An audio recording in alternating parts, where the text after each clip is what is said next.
So here's a little issue we have in America today. There are currently about 250,000 people a year who are dying in our hospitals due to preventable deaths. And I'm not talking about negligence, I'm talking about little accidents, right? I'm talking about the doctor in the morning not properly briefing the doctor for the evening. You know, I'm talking about things that we can't sue anybody. There's nothing that we can see that's wrong. But there's 250,000 preventable deaths every year. That's about 20 747s going down every single week. That's what's the equivalent to. And the confusing thing is that we have the best doctors in the world. We have the most advanced technology in the world. Some of the medical equipment we have is the best in the world. The medicines we have are the best in the world. So you start asking yourselves, why are these things happening?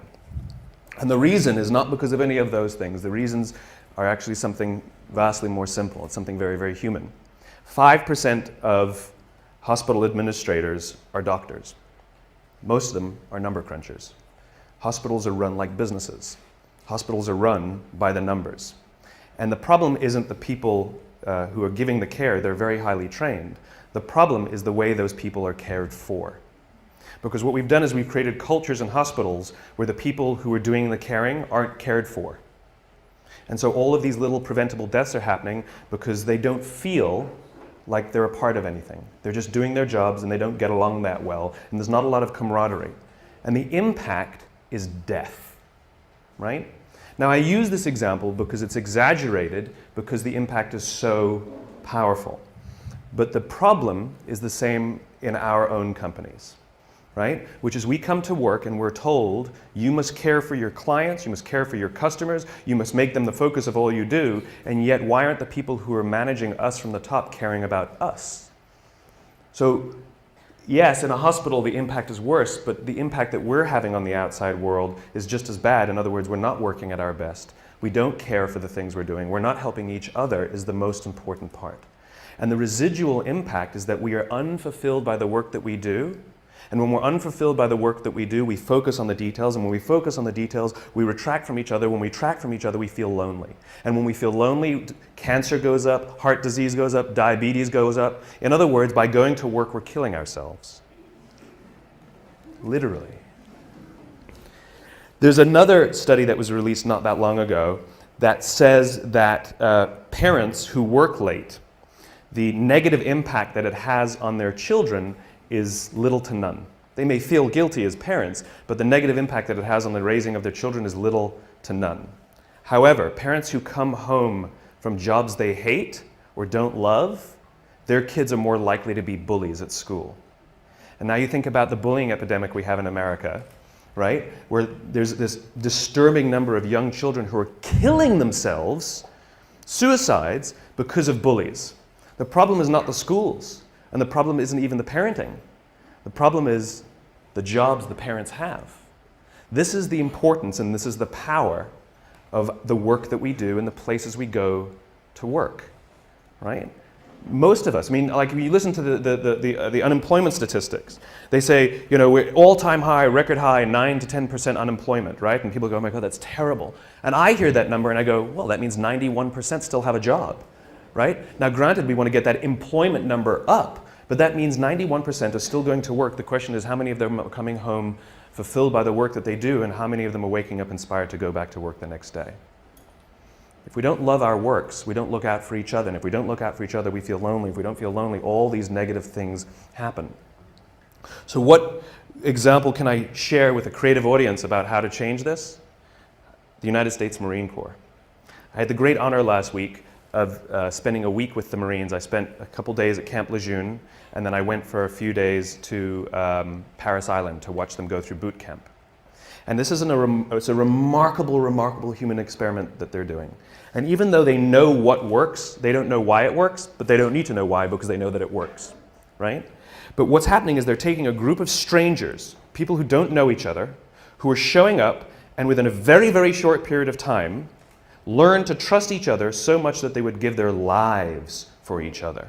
right? And we know, anyone who's ever worn a uniform knows that no one runs into battle for God and country. It doesn't happen. It's for the guy to the left of me and the guy to the right of me. That's the reason they do what they do, right? And these sort of remarkable stories of heroism where people rush into very, very dangerous situations to save others. And they always ask the question, why did you do it? Why would you risk your life? Why would you put yourself at risk for them? And the answer is always the same, because they would do it for me. In other words, what gives them the confidence to put themselves at great risk is the knowledge that someone would do the same for them. We would put ourselves at great risk for our companies if we knew that our companies would put themselves at great risk for us. But they don't. So we don't. Now, one of the things that's remarkable about the Marines, and if you go read, and this is I asked these young, and they're 21, 22 years old, some of these lance corporals, the grunts, the guys, the infantry. This is the lowest of the low, the ones we actually send into battle, the front lines. And I asked them, are you misunderstood in America? And they said, yes, unanimously. They all nodded. I said, what do people think of you? And one stood up and says, they think we're baby killers. I said, how does it feel? He says, it hurts. And when I say, well, tell me a story then that captures to you what it means to be a Marine, the feeling you have of being a Marine, tell me a story that captures it. And I expected to hear stories of, I took a hit and somebody saved me, or I ran into a firefight and pulled somebody. I expected these stories of heroism.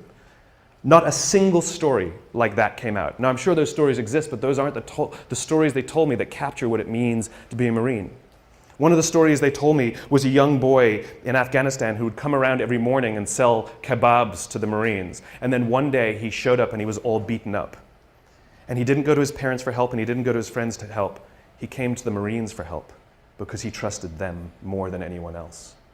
They told me a story that captured how they feel of a village that had been overrun by the Taliban, and the residents of the village couldn't go home because they would be killed by the Taliban, and so they were just living by the river. The problem was winter was coming. And one of the elders came to the Marines, knocked on the door and said, I need you to come down to the river and kill us. And the Marine said, what are you talking about? He says, if we go back home, we'll be killed by the Taliban, and if we stay out there, we're going to die slow deaths this winter. It's easier if you just come and kill us, please. The Marines overran the Taliban village, pushed the Taliban out. A year later, they went back to this village and people were playing volleyball. These were the stories they told me that capture what it means to be a Marine. They believe in doing good for others, and the fulfillment they get when they put themselves at risk so that others may prevail is overwhelming. This is not unique to the Marine Corps. This is all human beings. The feeling of fulfillment comes from doing something for another. The feeling from fulfillment comes from the exertion of time and energy for someone else.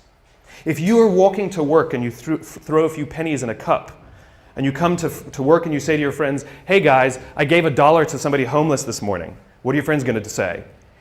Good, right? I gave $20 to somebody homeless. They'd be like, good for you, right? What if you come in the morning and you say, hey, I gave up my Saturday and I went and painted a school in the inner city? People go, whoa, cool, wow, cool. And all of a sudden, not only are they inspired to do something good themselves, but the feeling that you have persists. The amazing thing is that when we do good for others, it actually inspires others to do good for others. This is provided for us primatologically, anthropologically. It's all part of the survival of the species. Sex feels good so that we'll do it, so we can procreate and perpetuate the species. But we're social animals, and so we have to provide for the fact that we'll maintain strong bonds and build cultures, right? Because that's what humans do. We're cultural animals. And so when we do good for others and we look out for those in our tribe, we look out for those in our group, it actually feels good. Biologically, it releases oxytocin. This chemical that's released when you do good for others is released, and it makes you feel good. And the amazing thing is the more oxytocin you have in your body, the more you want to do good for others. The problem is we've replaced this feeling, the exertion of time and energy, with digital communications. We've replaced it with headphones. We've replaced it with money, right? Think about the invention of money, right? It used to be, money, it used to be like you go to someone's house, you cook them dinner, and the deal was they'll do the dishes. Time and energy, exchange for time and energy. And someone said, I'll give you an IOU, right? Someone says, I don't feel like doing the dishes, So I'm going to give you an IOU that I promise to do them another day, right? And that's what money is. It is the promise for future goods or services. The promise of future goods and services. In other words, we've replaced our own time and energy with promises for someone else to do it another day, right? In other words, there's no exertion of time and energy. And so the feeling people get is that I did something for you and you did nothing for me. You replaced it with a piece of paper, with an IOU, with a promise for future goods and services. The way we find fulfillment is by doing good for others. So how do the Marines do it? How do you get people to do good for others? We all know this. Intellectually, we know that it's good to do good for others, but why don't we do it then? Why don't we do it?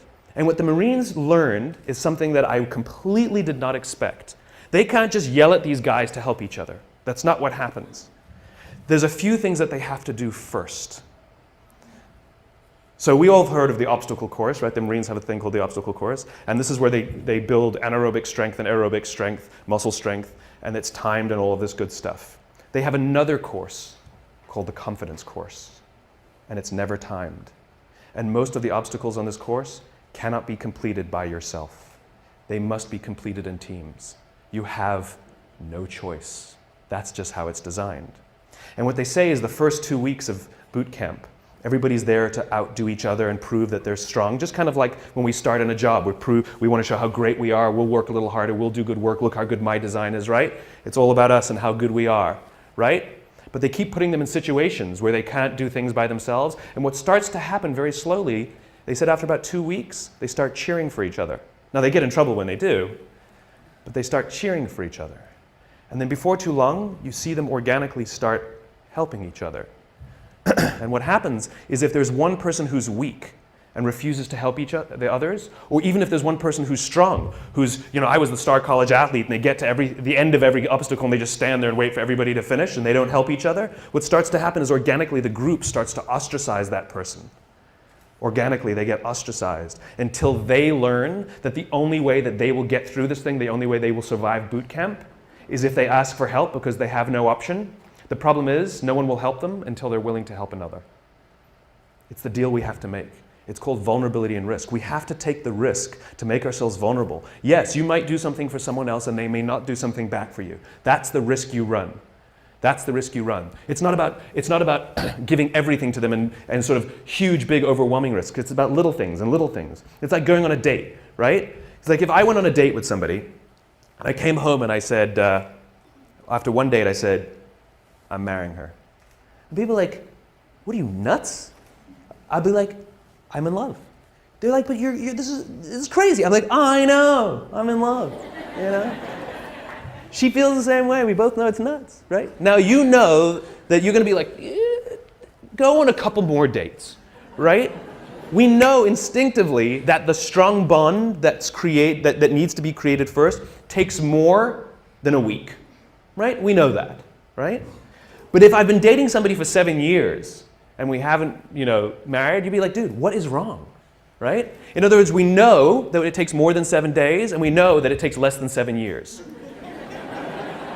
The problem is, we don't know how long it takes.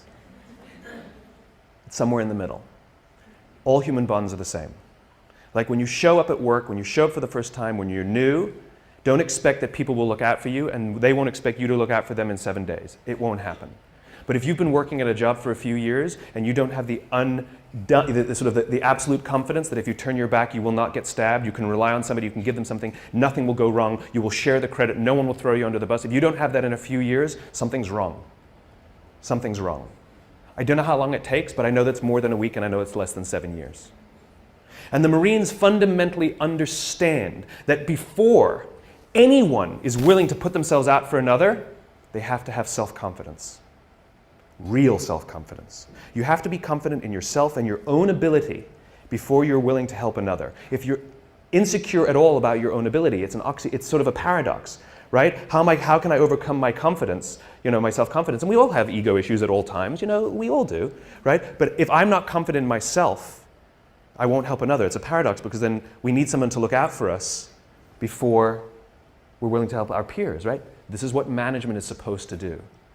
The drill instructors, the school, they're there, our parents, they are there for one reason and one reason only, to help us feel strong and good about ourselves. But look at the way we talk to each other. Look, a budget's been cut. And so what do you get told? I need you guys to do more with less. Right? That's what we're told. Hey guys, I need you guys to do more with less. That's what we're told by our clients, by our bosses, by our parents. This is what we're told, right? That's like your parents telling you when you're young, I know you're stupid, figure it out. Right? You're not as smart as the other kids. What do you want me to do? Right? It's the exact same thing. I need you to do more with less. Right? What we need to be telling people is, I need you to do more with what you have. Right? You have capacity, you have strength, you have talent, you have ability. I need you to do more with what you have. We don't celebrate what we've got. We criticize for what we don't have. This is the responsibility of management, to take us under their wing and help us understand our own value to ourselves. Close your eyes and think back to high school. And think of that one teacher who took you under their wing and cared for you and looked after you and helped you realize that you are capable of more than you thought you were. And you probably are the person you are today in some part because of that person. Right? Do you have that name? What's the name? Tell me the name. Tell me the name of the teacher. Okay, give me the name. Okay, I can point to anybody and you can tell me that name. Now tell me the names of all the other teachers you had that day. Can't remember them, can you? This is the power of those who teach us confidence. We will literally carry their names around with us for the rest of our lives. Wouldn't you want to be that person? Wouldn't you want to be the person that 20 years from now, 30 years from now, 40 years from now, I can do this exercise with somebody and they will tell me your name? This is the power of helping others realize their own strengths.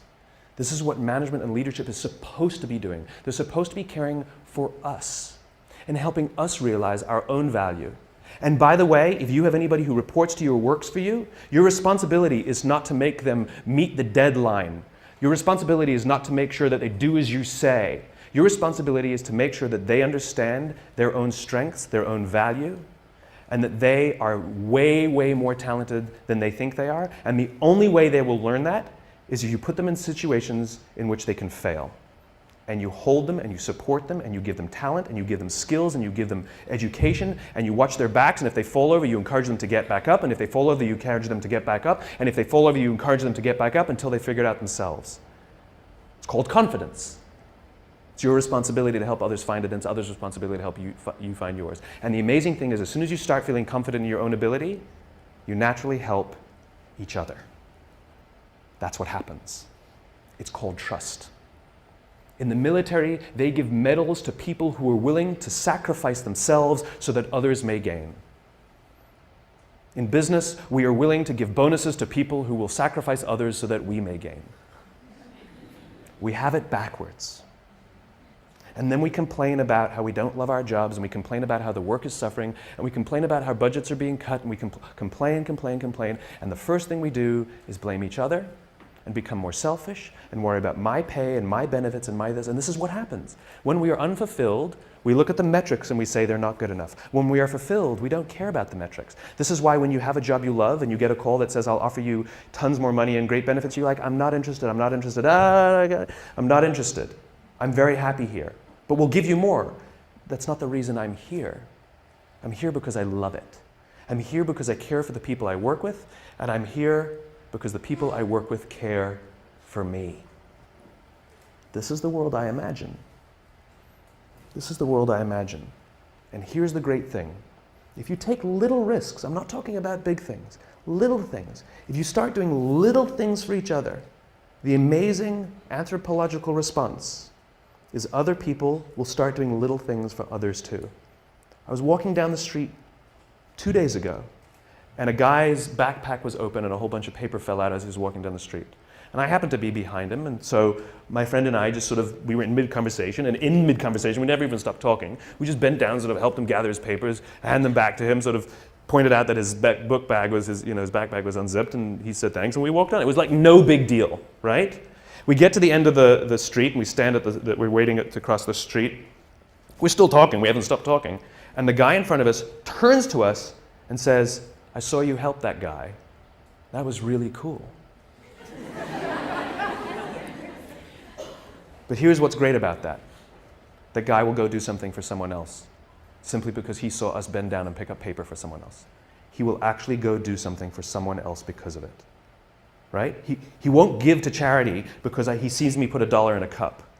But he will actually help someone because he saw someone also help someone. Little things. Hold a door open for someone. Say thank you to the person who holds the door open for you. Smile to the barista. Little things. Put your foot in the subway when the door is closing so someone who's running will make it. Hit the open at the elevator. Don't go...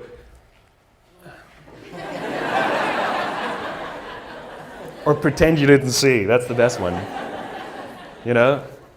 Oh, I would have if I saw. Sorry, right? Do it. A little time and a little energy. And you'll find around work that people give a little time and a little energy back to you. And you'll give a little more time and a little more energy. You go for a coffee with someone.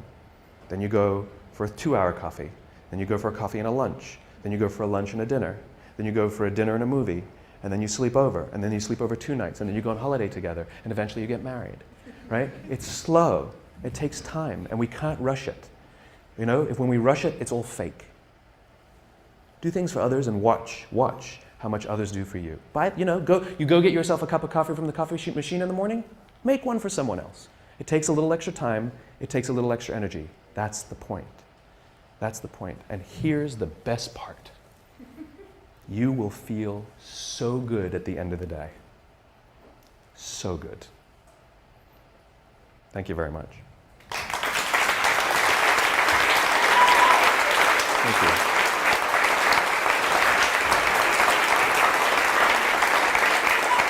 Thank you. It's a great question. How do you convince someone, what are the metrics? How do you convince a skeptical audience of this trust metric? You don't. You don't, right? You can't twist anybody's arm to do something that they don't want to do. And, the law of diffusion, which I obey, as much as I can, which is you don't need the majority, you need those people who believe what you believe. In other words, when you do some nice things for people, they may not do something nice back because they may be, we live in a world in which you do something for somebody, they think you want something from them, right? That's unfortunately the society we've created. But that's the risk that we keep taking. And I'm not saying you should keep doing it for somebody who keeps doing nothing and keeps sort of, crapping on you because of it. Then at some point you have to be like, all right, my bad, right? And you back off. I don't believe in helping everyone. I do not believe in it, right? This is not, let's do good for everyone on the planet. That's not what I'm talking about. Mother Teresa, who's the poster child for giving selflessly to all who need, at the end of her life started questioning the existence of God and, by the way, hated her life. Serious, okay? In other words, giving to others unabashedly is actually self-destructive.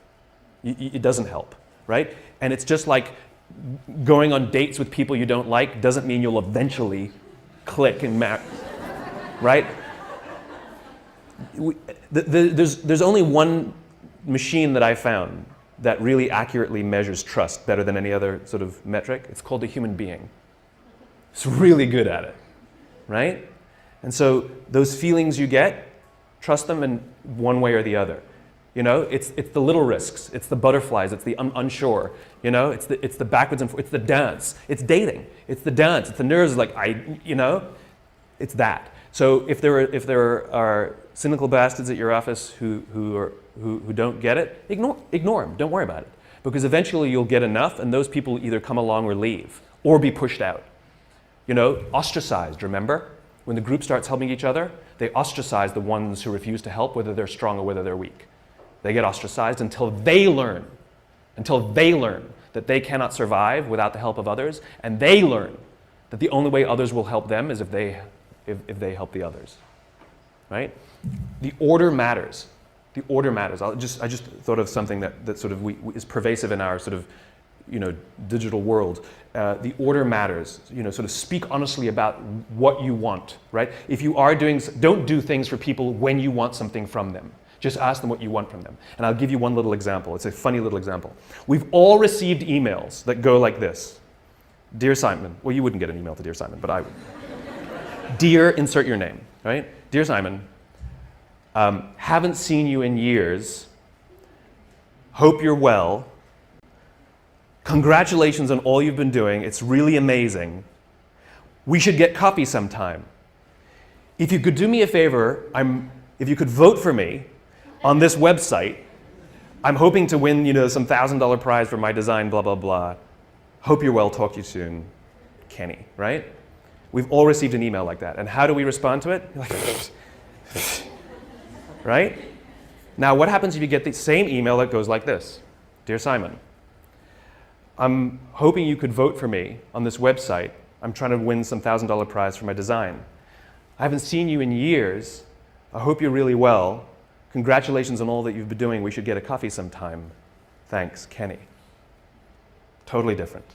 In other words, when we know why you're emailing and it comes first, it has a remarkable impact. We know that all those pleasantries are just buttering us up to get to what they want, right? But if you come right out with what you want, we're actually very grateful for the pleasantries, right? It's the same thing in human interaction. Don't give someone a cup of coffee if you need a favor back. Just ask them for the favor. It builds trust. I can't trust you every time you do something nice for me. I think you want something from me. I won't trust you. And this is what companies do to us, right? Well, we did this for you. Why won't you do this for us? That's not how it works. Generosity, bending down to pick up the papers, holding the door open for someone, is expecting nothing in return, ever. You do not give. This is what happens in new business, right? New business is built on relationships, and so we build the relationship until we're comfortable to ask for the business. In other words, you were only befriending me till the point you felt that I would let down my guard and you could ask me for something. The whole time you were just waiting for that time. It doesn't work that way. If you actually want to build relationships, you build relationships without wanting anything. And that's how you build trust. You want to know why the Marines gave me this incredible access? I mean, literally, they said, Simon, anything you want to see, you got it. Anything you want to do, you got it. You can go. We went past signs that said, no observers, no civilians beyond this point. I'm like, can I take pictures? They're like, go ahead. You should see some of the pictures. They're unbelievable, right? I'm like right in there, Marines coming at me. We went out to the Crucible, and they're all like, they were like rolling in the dirt and like, going under barbed wire, and I'm like, I'm not joking either. They're like,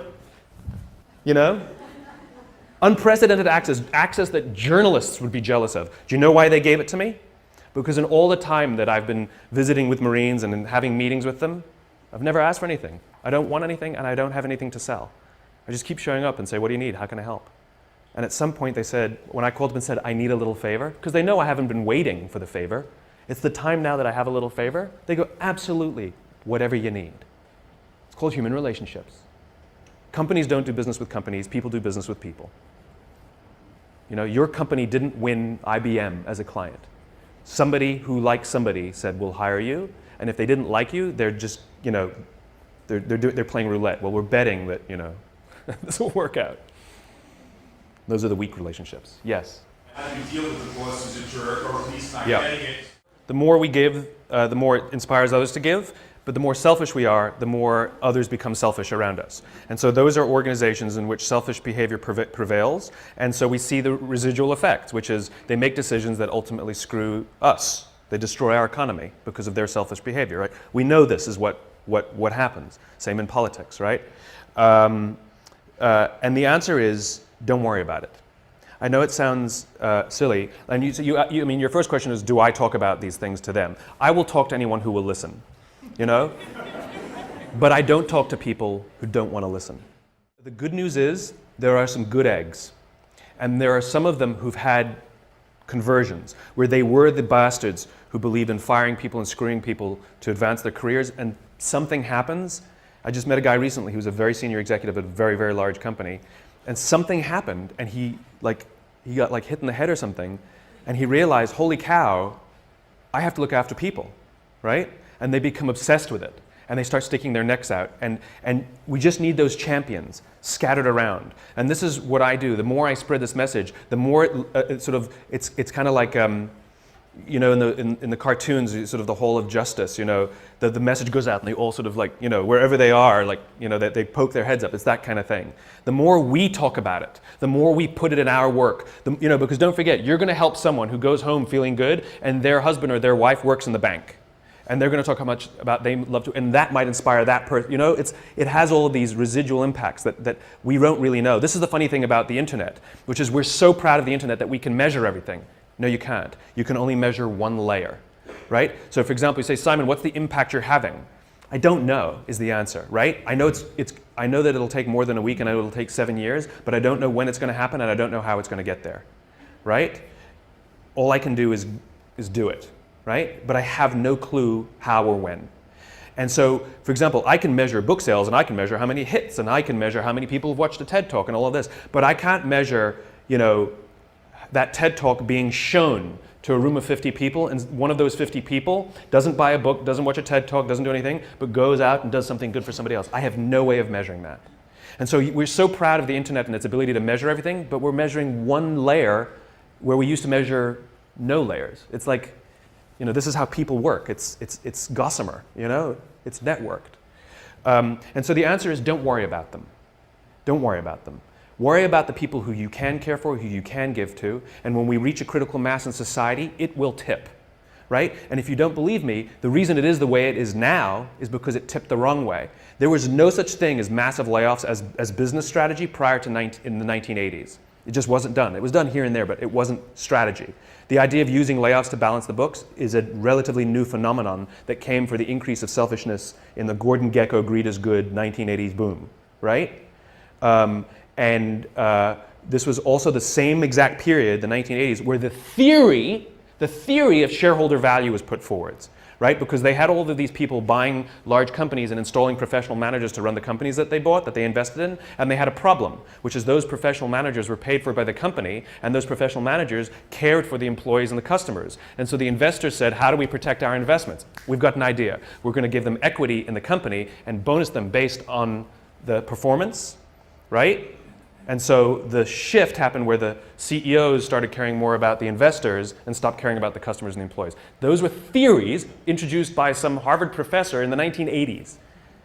We can push it back the other way, right? We can push it back the other way. But we just have to, and there was just the other day, which company was it? One of the large banks where the shareholder, Citibank. Yeah, Citibank. The shareholders voted, majority shareholders voted against a fat pay package. That's unprecedented. It has never happened, even in hard times, even when the company is doing this, the shareholders it's just sort of a cursory thing where they approve the $15 million bonus for the CEO. They voted against it. It's non-binding, but it sends a shot across the bow saying shareholders now want you to be bonused if you do something good for others. Even if the others is us. All right? The point is that it's starting to crack. And so let's just stick our finger in the crack, you know? Make sure that it keeps cracking. It swung one way, we can swing it back. The question was, can I talk about celebrating accomplishment while still asking for more, right? They did a study on kids who are really, really smart, like in all the gifted classes. Why is it when you're smart, you're gifted, and when you're stupid, you're special? Why is that? I was told my whole life I was special. It's not, never gifted. They took the gifted kids who were constantly told, you're so good. Oh, thanks for that. I knew you'd do well. Oh, you're our best employee. You know, you're our best student. You're awesome, right? And what happens is later in life, they actually suffer because they're very afraid of taking risk, because they're very afraid of losing their position on the mantle. Okay? Kids who are sort of more average, who constantly are rewarded not for their accomplishment, but for their effort. Great effort. Really proud of the improvement you made. What they find is they do very well in life because there's no shelf, there's always more. There's more effort, right? And so you want to reward and acknowledge effort. Even if they don't hit the goal, it's the delta. But at the same time, if it goes backwards, you'd be like, dude, what's going on? It's like we shouldn't be giving ribbons for everyone who competes, right? Because what we're teaching people is, if you do nothing, you get a medal, right? And the funny thing is we're creating a generation that's feeling very hollow and feeling, this sense of entitlement that people complain about Gen Y.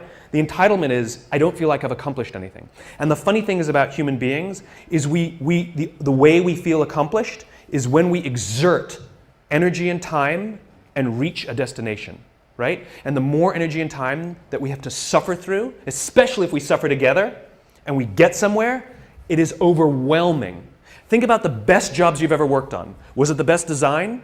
Was it the best results that the company had because of your project? Or was it an absolute hell project that you worked together and you came out at the other end and that you got it done at the deadline and you're like, that was amazing. It was the hell projects.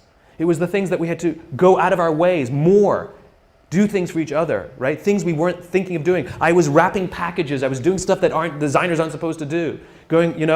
This is what produces that, right? And so the thing is about measurement and destination reward. Imagine we're standing in a big empty room, right?